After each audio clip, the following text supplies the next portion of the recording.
strategies when they fail, I think that you can fail on different levels.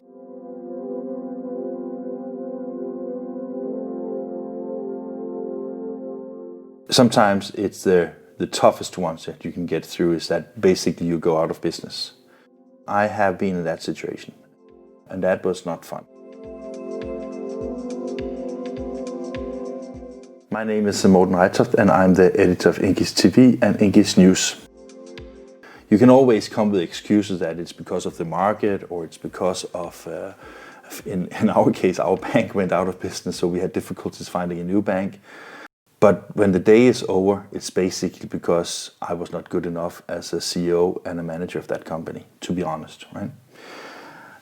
Doesn't feel so good to tell you that, I must admit, but I am trying to be open and honest, so I also have to talk about the failures. I must say, I've never thought about this, but spontaneously, I would say if you change your strategy every 5 minutes, you are simply an idiot and should not be a CEO of a company. Mm-hmm. For me, I can only talk about the printing industry, and unfortunately, the printing companies have not any idea about future strategy. Mm. And if they have, they mostly don't have the financial power to realize it. When I look at the true pass, at the last true pass before, you could see that the printers were going to the Heidelberg booth, looking at the machine, saying, oh, this is a beautiful machine, it's faster, I can produce much more in a quicker time, I buy it. And then the business will come. And it worked so many times. But now I'm afraid the time is over. You have to have a strategy about where you want to go. Mm. And if you don't have that, you are lost, and there are many printers in the market that are lost. Yes, of course. If they don't do, there's no business in the future. Look at the market. How is it at the moment? We have the big online printers. They take all the business with flyers, with brochures, with saddle-stitched whatever things.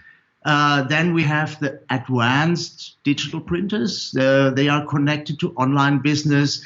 And the only guy I have in mind, I must say, is a really young guy. Schätzl Print Emotions is one of the guys who understands the business, who has a clear strategy about where to go.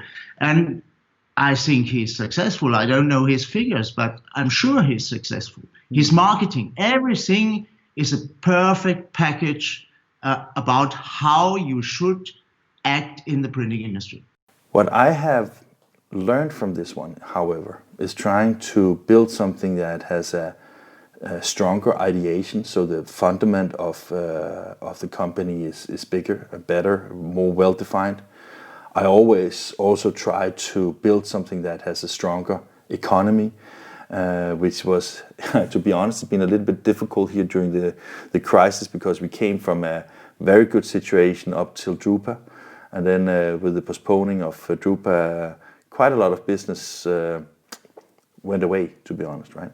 So first of all, you have to look at yourself and evaluate whether the reason why you are not performing as good as you can is because of yourself.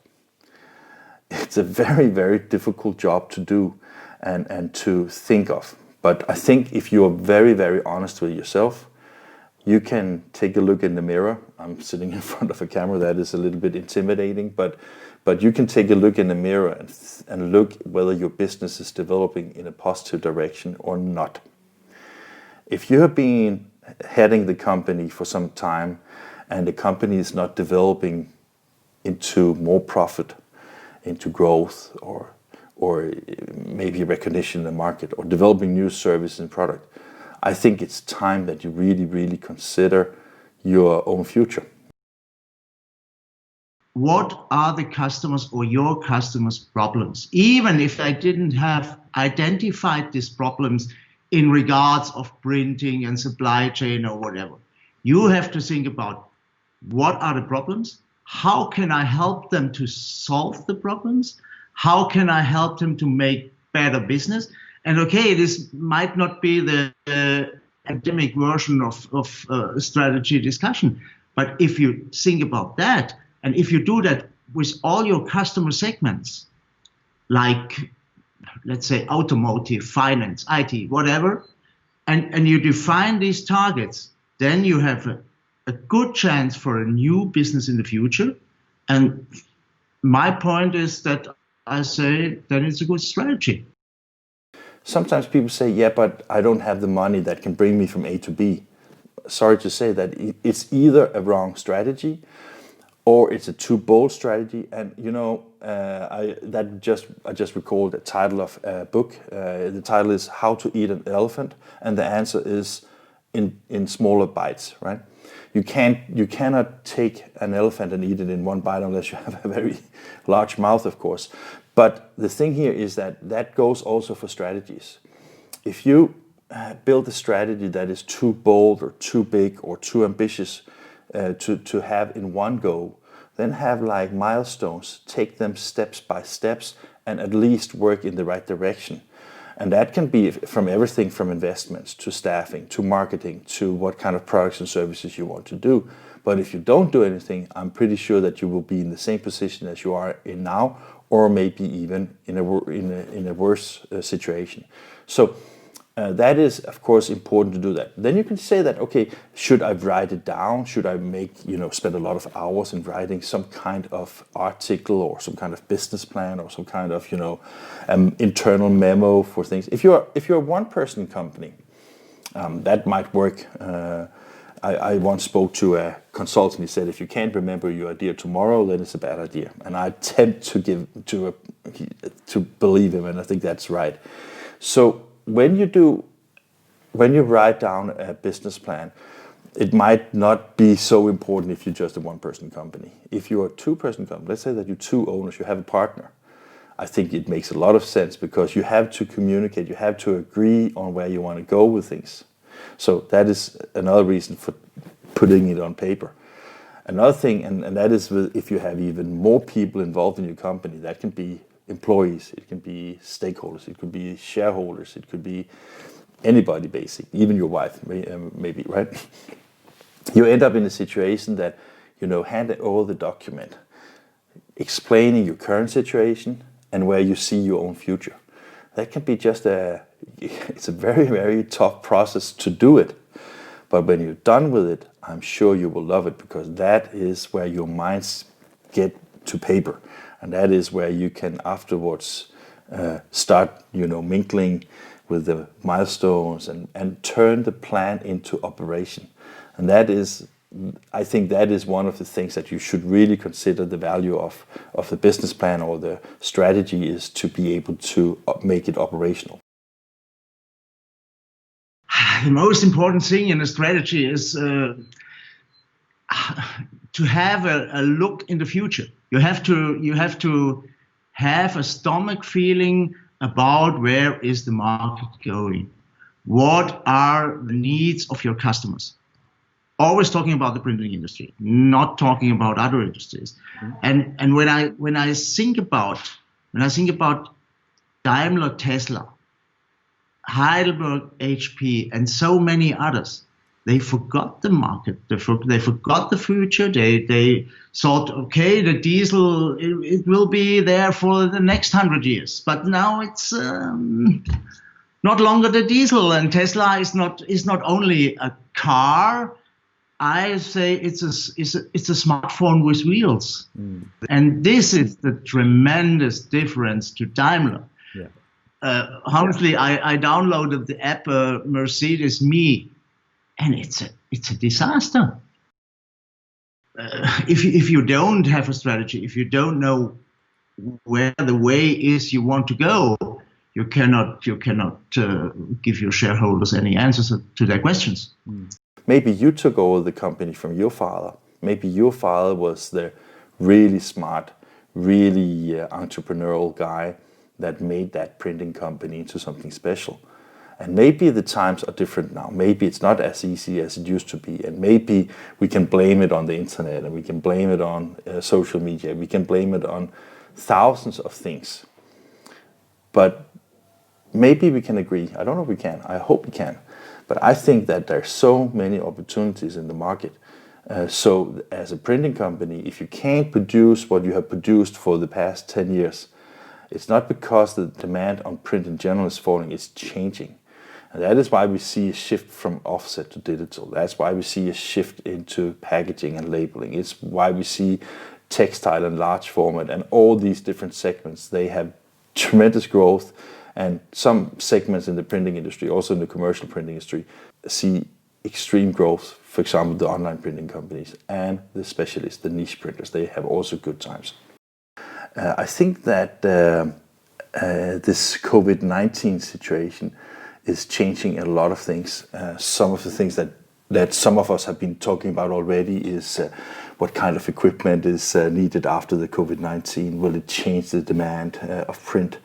How will the exhibition look and be after the COVID-19? I mean, a lot of things.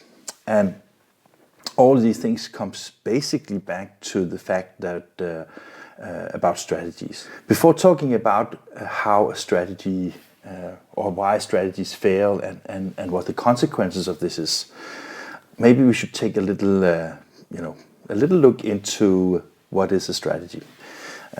Some might think that no, we don't need a strategy because we just go ahead and follow the stream and we develop according to what the market needs. That is actually a strategy too. But I think that the reason why I am a true believer in strategies is because that is the roadmap taking us from A to B with our businesses. I like to compare it to how you would drive a car in the past before GPS. You wouldn't just jump into the car, turn it on and drive somewhere unless it was a Sunday's tour.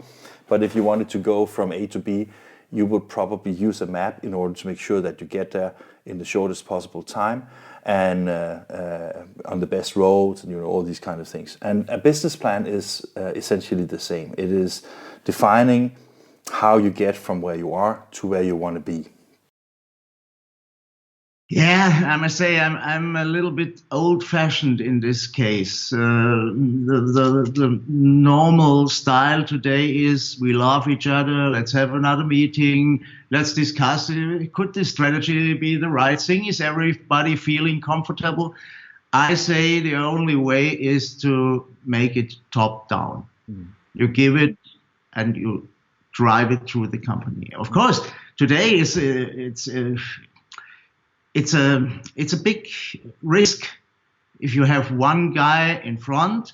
If it's not the right guy, then it's a problem. Then you have a problem. And I see that we have more and more not the right guys on top positions, having not the really, let's say, experience in our industry. And if they then make the wrong decisions, then everybody has a big problem. Yeah? And it's of course important. You have to hear on your organization. But if the decision is made and if the direction is clear, then there should be no discussion about the direction. But of course, you have to talk, you have to listen, you have to discuss with people about the things around the strategy. Do I have to adjust the strategy? I have to look on, let's say, on very short period about how is it going? Are there the first small success? Do we have a first small success, or does the sales drop down or something like this? This is, you have always watch the way how it goes. If you don't do that, then you are a standalone guy. And probably you lose the way also. Yeah. Most companies see their business developing into direction of growth or more profitability, or a lot of different changes from the situation. See, if you have a business that doesn't perform very well, you can do several things. You can just sit down and wait for your slow death. That is unfortunately a path that some printing companies choose from time to time. I could give you an example. A couple of years ago, I met a guy, and we were having a Christmas lunch, and I said to him, "So how are you doing in your printing company?" And he said, "Yeah, business is declining, and the only thing we can do is adapt to the size of the market." And I was just like, that's a kind of wish for dying, right? Because everybody knows that the printing industry is actually growing these years.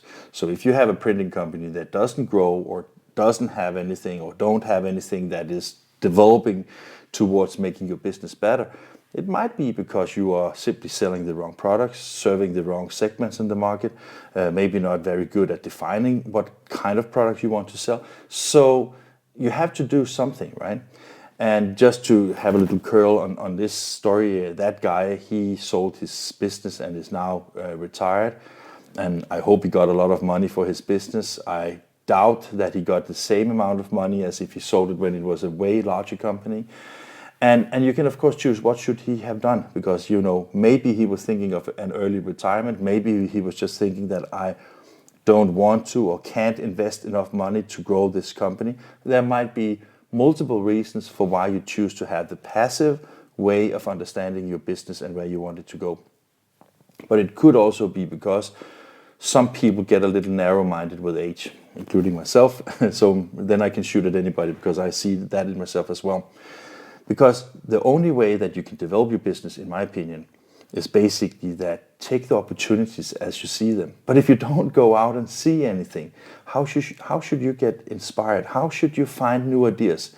For example, I was in Japan. I've been there many times. I was in Japan a couple of years ago, where I shot a little film from the electric city of Tokyo.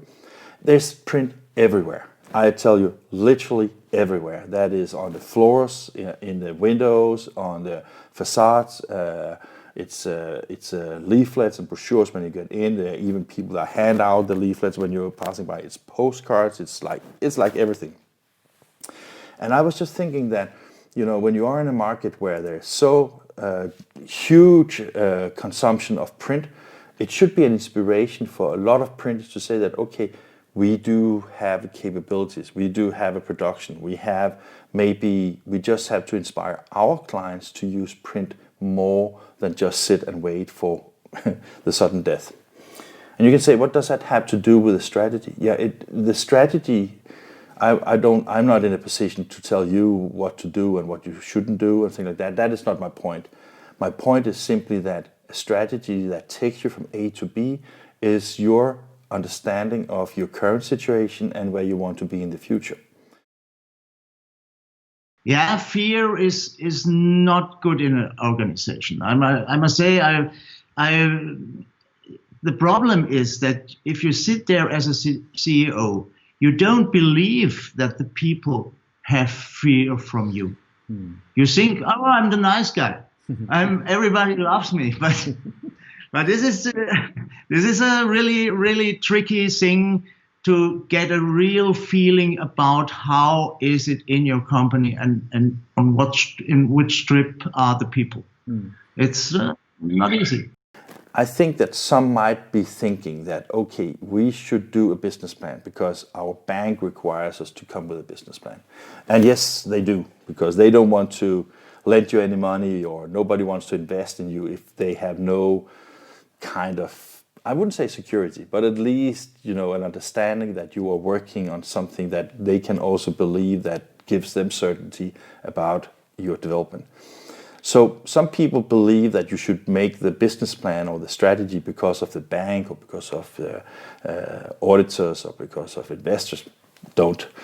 In my opinion, you should do the strategy and the business plan because it will help you defining your own business in a way that makes it sure that you have the understanding and you have the capabilities and you are in power when it comes to defining your route or your journey from A to B, as I just spoke about. I think that is the reason why you should do that. Of course, some of the tools that you do use when you produce a business plan is like you have the mission and the vision, and you maybe even have some tables that substantiate what you're saying. All those things are, of course, totally important and necessary to work with. So The business plan is something that is, in my opinion, is truly important. And see, that is the reason why I wanted to talk about when strategies fail. Because maybe the most important thing, and we're going to talk about it in a second, is when other companies or even your own company fail and they do it because of a strategy. It's very, very important to learn from it, because if you end up having let's say that you start another business or you get involved with another business and you repeat and do the same errors as you did the first time, or you don't listen and learn from failures from others, you may end up being a failure yourself. And nobody wants to be a failure. Everybody looks to become a success, because that's where the glory and fame and the money and all the things that are part of things that drives us can be found. If it doesn't work, then you of course have to change or stop the strategy. This is a difficult thing, I would say. When I look at myself, when I decided the strategy for Weiblingen, when I decided to don't have any offset printing in the Weiblingen location and going purely on digital printing. If you do that, and if you then see it doesn't work for whatever reasons, because you have a wrong picture of the market or whatever, and you have invested heavily, and you have put out the offset presses and all the iron, then you are fucked. Let's take a packaging printer who has a more or less good business. It's going okay, but you want to do better. And then you have the idea, or you have heard that digital printing is the big hit in the future, and you have the idea to have a web shop where you can create boxes, individual, etc., and you invest in a digital press at a manufacturer who has also the same idea, and you invest in a web shop, and then suddenly you think, who the hell needs 50 or 100 boxes? There's still no market. It's nothing. Nobody needs that. And then you have a problem, and then you have stock. I know two packaging printers who did that, and they failed dramatically. Okay, it will not kill them. They are strong enough to survive this, but this is cost a lot of money. To be honest, when I was thinking of when strategies fail as a title for this little presentation, I didn't plan to actually expose myself as a failure. I think that what I'm doing now with English is something that is important. It's important to me, it's important to my staff, it's important to a lot of people in the industry. And I think that the open communication that we have is something to learn from. But to be honest, the idea when I put the title on was more to talk about, the others' failures. Because, if you look at Kodak, they missed the opportunity totally. I think they are one of the classroom examples on failures. Kodak is, of course, an interesting case. They had so many years with tons of money, which they got from the analog business. And they have been the inventors of the digital photography, but they put it in the very lower thing because they thought, it could influence our good business, and everybody knows what happened. They were a beautiful, good company, profitable company. And now I don't know what they are at the moment. They are doing here some digital printing and some whatever. But that is, as I said before, Tesla, Daimler. And I'm afraid that they will also not completely lose, but they will not be that strong as they have been before. They had the opportunity. They practically owned the world, right? When it comes to photos and photographics and all that thing. And boom, then came digital cameras. They didn't see it come, and I think it didn't take a long time for a company like Kodak to just vanish, basically, right? Other companies are failing. Other companies, not only in our industry, just think about video rental business. They were just, I mean, Netflix started as sending out CDs in envelopes, and all the video rental shops, they also disappeared one by one. Phone companies that didn't see IP telephony and Skype as a threat just vanished and disappeared. I don't have I don't know the Xerox guys very well. I was never a Xerox guy, but yes, as you said, Xerox wanted to take over HP, and I think it's good that it failed, because what shall come out of that? What kind of monster company should this be? Shall a Xerox sales rep sell HP's sales rep sell also an iGen? This will never work. These are two completely different cultures, and I can see what in the HP organization, when the Indigo guys should also sell inkjet technology. It was one company, but it was two completely different cultures, and they had really problems to do that. And you need at least the next generations of sales who can bring this together. So at the end, from my perspective, it's good, even if perhaps the printing industry is getting smaller and smaller, and you need to consolidate everything, so to speak. It's probably just the thing to get bigger and bigger, and it reminds me a little bit on the Daimler Chrysler case. It were also two companies who had, both of them were building cars, of course, but in two different worlds. And one hand was Mercedes as a premium, and on the other hand was the Chrysler, whatever cars, and it couldn't work together, and it failed dramatically. But I know Schrem, and he was a guy who wanted to be the king of the market. This is not a question about finding failures and just point at them. This is trying to understand why these failures came and what we can learn from them. I think that if you look at maybe one denominator they have is the fact that a lot of these companies simply missed the opportunity to read the markets right. The management missed the digital mindset. They had the people. They have invented the digital photography. They had it on the table. But the management made the wrong decision, took the wrong strategy, and said, okay, we will take the analog business as long as we can, as it brings us, and then it suddenly stopped. And it's the same strategy. For example, you have a customer since many years, and you're doing the same products for them since many years, and you have a good relationship and everything. But of course, the prices, if you do that, for example, for 10 years, this job, but of course, the prices today are much too high against the market. And then it's your decision or your strategy that you say, okay, I take the money as long as I can. But at the moment, if a new marketing director is coming into to your customer, and he makes a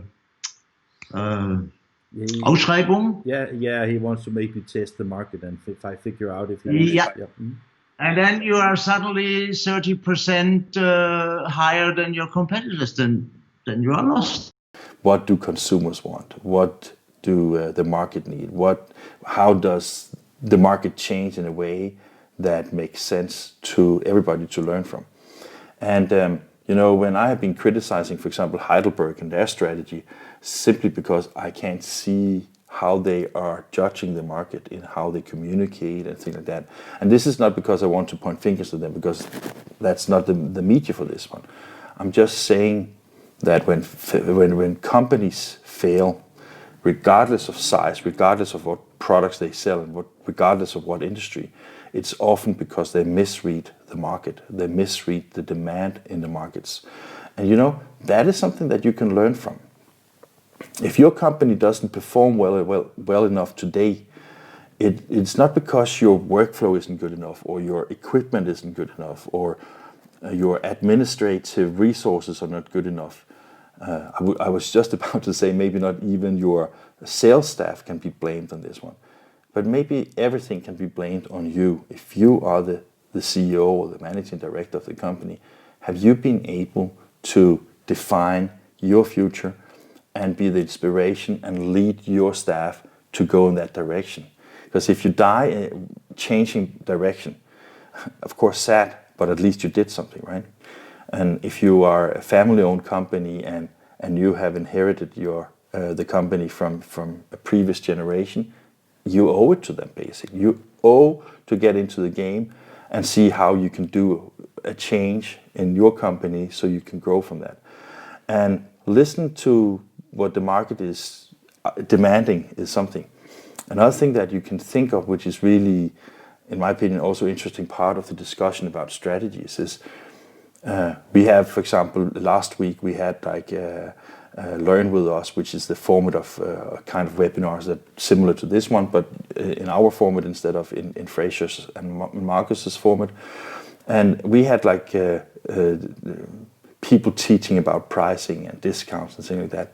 And have you ever considered to take a list of all your clients and all the products and services you produce to them, and take a deep breath and look at them and evaluate how many of these customers' prices could you increase your prices or increase your margins on these without sacrificing the customer relationship? Because what is a customer relationship? Yeah, it's not just about a piece of paper with some ink on it. It's also your staff, the knowledge you have with your customer, the understanding of their needs. And if you can't increase the prices because of an increased service level you have with them, maybe you have just not defined your value to the customers at that time. And that is maybe also something to learn from. So I wouldn't say that concludes why strategies fail, but strategies fail because we don't dare to change. We are essentially conservative in the sense that we don't want to have new things. And when the day is over, you can probably survive in an okay business without the change. So it's not because you have to force change. But think about your company in a 10 years period, in a 5 years period, in a 2 years period. And then look back the past 10, 5, 2 years and see how much the market have changed. See how things that you couldn't foresee has changed demand, customer behavior, the businesses that you're working with. Even look at your own suppliers, how much they have changed. The market is not in a position where it won't change. It will change always. And you can decide for yourself if you believe it's a sane decision to follow the market and be able to deliver on the demands that are requested. Or you can just say that the industry is not as good as it used to be, and therefore you will be in a situation where the market will probably just disappear between your fingers. Just slip away, right? So you can, even when you see in your local newspaper, you can see that if there's a bankruptcy or if there's a business that is struggling, you can maybe even read that article and learn from it. I would say in these times, in these pandemic times, it's the right time to give full power. Yeah. If you feel that your strategy is right, then you should go bring the grip on the street, because all the competitors are now hanging around and don't know what to do. This is the right time, and this is also what I tell to my guys. Now we have to speed up and to come back to Schätzl. He's doing absolutely the right thing. I see him in Facebook, in LinkedIn, in whatever, with brilliant videos made by you. And this is the right strategy. This is giving, in Germany we would say, Vollgas. Yeah, it's. I have been many years in top positions of a public company, and I have been in many meetings together with the board. And I can only speak about my experience. We had, or we have in Elanders, we have a main shareholder, a main owner. And of course, as a main owner, you are the guy to say, this is the direction we go. And we had a board who was with some union guys, which you have to have in a board. And we had some other guys, mostly friends of the main owner, so to speak. And everybody was sitting there and waiting, what does the main shareholder say? What is the direction? And the direction was mostly about how much profit can we make. Oh, that's a nice discussion. But there was nobody having any idea about the business. And even if there were some directions or strategy out of the board, if these strategies fail, it's never a board member who has to leave, never ever. It's always the CEO who has to leave. And when I look at Deutsche Bank, for example, so many stupid decisions, so many different CEOs, but still the same German in the company. It's a good question, because I'm always wondering about how these things can happen and how this works. I would never be. It starts with the government. Let's say we have this health minister who is a banker, and I would never be able. I don't think that I would be able to be a CEO of a bank. And I'm wondering how guys who are coming out of a different industry, of a completely other industry, how guys are thinking we can manage that, we can do it. I couldn't do it. I hope there's a lot of people out there. I think that Fracer and Marcus and Caris have done an excellent and fantastic job gathering so many interesting speakers and just give back to the industry information that I believe is truly important.